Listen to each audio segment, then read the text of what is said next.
মূল যে নিয়মগুলো আছে এটা আজকে এখন বলবো আমি।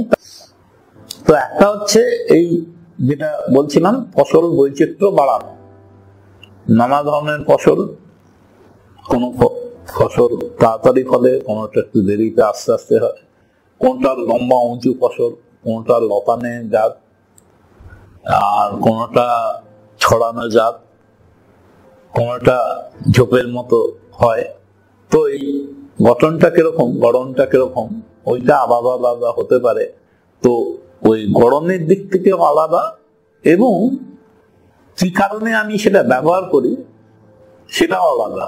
মানে কোনটা ভিটামিনের জন্য, কোনটা অঙ্কের জন্য, কোনটা পেট ভরার জন্য, কোনটা মাসলগুলো শক্তিশালী হওয়ার জন্য খাবার, সেই খাবারগুলোর একটা ব্যালেন্স তৈরি করার চেষ্টা হয়, যেটা আমার শরীরের জন্য ব্যালেন্স এবং যেটা আমার পরিবেশের জন্য ব্যালেন্স। যেহেতু আমাদের সমস্ত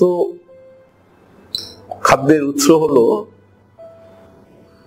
গাছ, কোন ধরনের গাছগাছালি, এবং গাছগাছালি সূর্যের আলোকে সংগ্রহ করে সেটা মানুষের খাদ্যে রূপান্তরিত করে,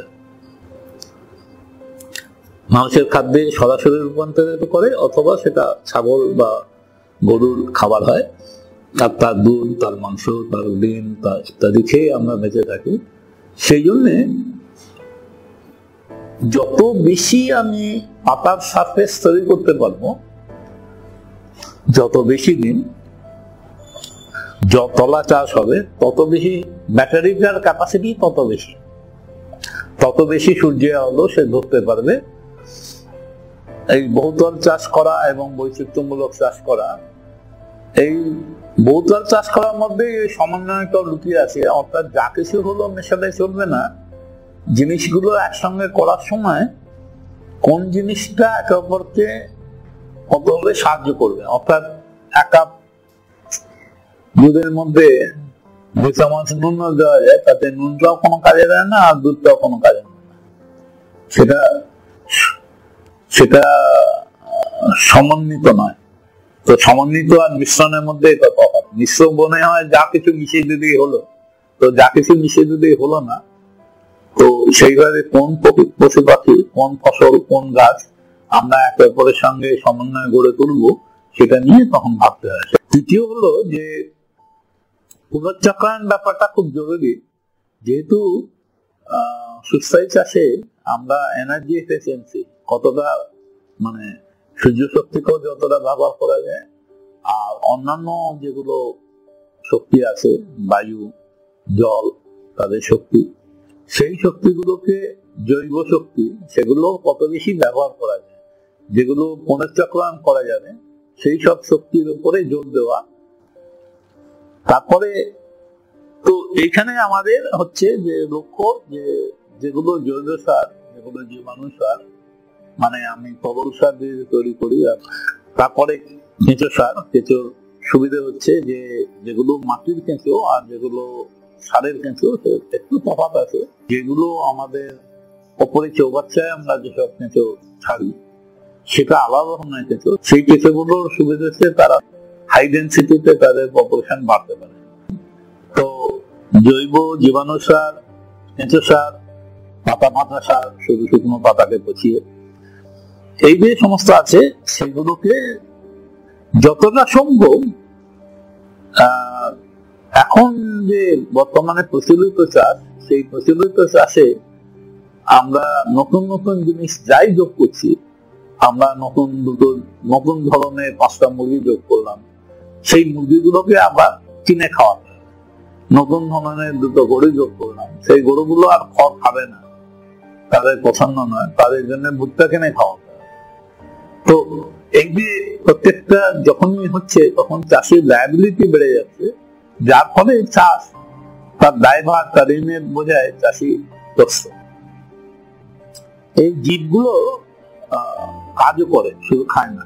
যদি আমরা একটা চলমান মুরগির ঘর বানাই, সেটাকে বেডের থেকে বেডের নিয়ে যাই করি, তাহলে তার দ্বারাও, তার পায়ের দ্বারাও মাটি, একটা মুরগি যখন একটা এই জায়গায় থাকবে, একটা টুকরির মধ্যে 4টা মুরগি যখন আমি রাখবো, তার রান্নাঘরের আবর্জনাটা খেতে দেবো, ও তখন যা মুরগির চরিত্র তাই করবে, অর্থাৎ ও খুঁটে খাবে, ও সমস্ত আগাছা মারবে, গাছগুলো খেয়ে দেবে, ও ওখানে মানে বিষটা পড়বে, সেটা সার হয়ে যাবে। তো সার দেওয়ার কাজ, মাটি খোঁড়ার কাজ, আগাছা পরিষ্কার করার কাজ সবকটাই সে করবে। কিছুদিন বাদে আমায় শুধু সরিয়ে দিতে হবে, আর দিয়ে ওখানে আমার বীজ ছড়িয়ে দিলেই সেখানে চাষ হবে।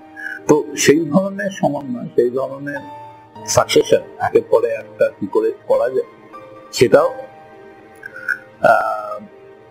মানে আমাদের ইকোলজিক্যাল ফার্মিং এর অর্থাৎ বাস্তুতন্ত্রের যে চাষ, সুস্থায়ী চাষ যেটাকে আমরা বলছি, সেটা করার জন্য।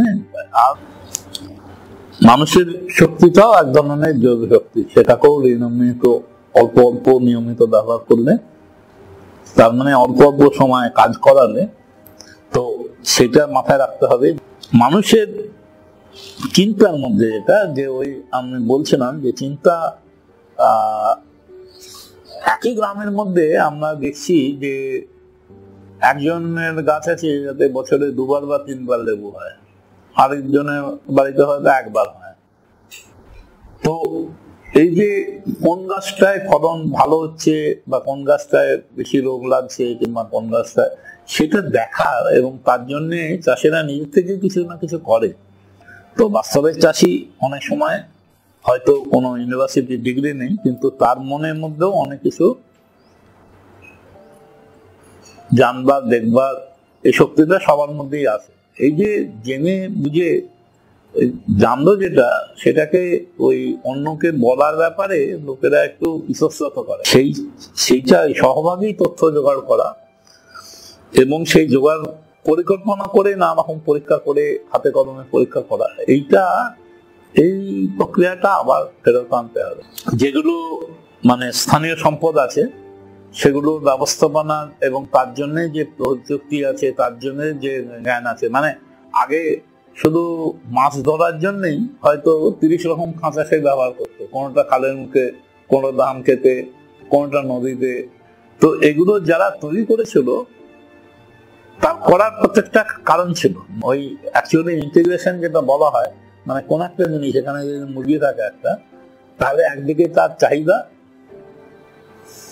একদিকে তার চরিত্র, মানে সে সত্যি কথা বলে কিনা সেটা নয়, কিন্তু চরিত্র বলতে এক্ষেত্রে বলছে সে স্বাভাবিকভাবে কি করতে চায়, মানে মাটি খোঁড়ে কিংবা কাজের ফল খায় কিংবা উড়ে যায় কিংবা। আর আরেকটা হচ্ছে যে সে কি উৎপাদন করে, মুখ্য এবং গৌণ। মুখ্য উৎপাদন হতো মুরগির ডিম, আর গৌণ উৎপাদন হতো পায়খানা। তো এই যে তিনটে জিনিস যখন আমি সমন্বয় ঘটাবো, এটার থেকে যারা বর্জ্য, সেটা অন্যটার ইনপুট হতে পারে কিনা, অন্যটার উপাদান হতে পারে কিনা, সেটা জানাটাই মানে আমাদের লক্ষ্য। দুটো গরু গোবরে কতটা ক্ষেতের জন্য কম্পোস্ট হতে পারে, আর কতটা ধান খেতে খড় আর ঘাস খেয়ে দুটো গরু বেঁচে থাকতে পারে। এবার সেইটা সাইজটা দেখে কোন জায়গায় সমন্বয় ঘটাবে, তাছাড়া কি করা যায়, তাহলে কি আলো কিছু গাছ লাগাবো, তাহলে কিভাবে ওই সমস্যাটা সমাধান করবো, যেখানে কিংবা আমি গরু রাখবো না ছাগল রাখবো, আর ওরা ওই গরু ছাগলের যে বিষটাটা পড়লো মাঠে, সেটা উৎপাদন ক্ষমতাটা আবার বাড়াবে, তোমার আগাছাটাও পরিষ্কার হবে। এই ধরনের মানে আমাদের এখন সবই পয়সা দিয়ে কেনার ইনপুটের ব্যবহার হয়ে গেছে। এই ধরনের যে আদান প্রদান, সেগুলো কমে যাচ্ছে। এটা সবকিছু মিলিয়ে আরেকটা ইম্পর্টেন্ট রয়েছে যে বহুদিন হয়ে গেল এখনো মহিলাদের চাষির সম্মান দেওয়া হয় না। তো এরকম আমাদের প্রযুক্তি যে এরকম পরিবর্তন আনতে হবে, মনোভাব এবং দক্ষতাতেও কিছুটা পরিবর্তন আনতে হবে। এটাই প্রধান ব্যাপার, যে এগুলোই মূল নীতি।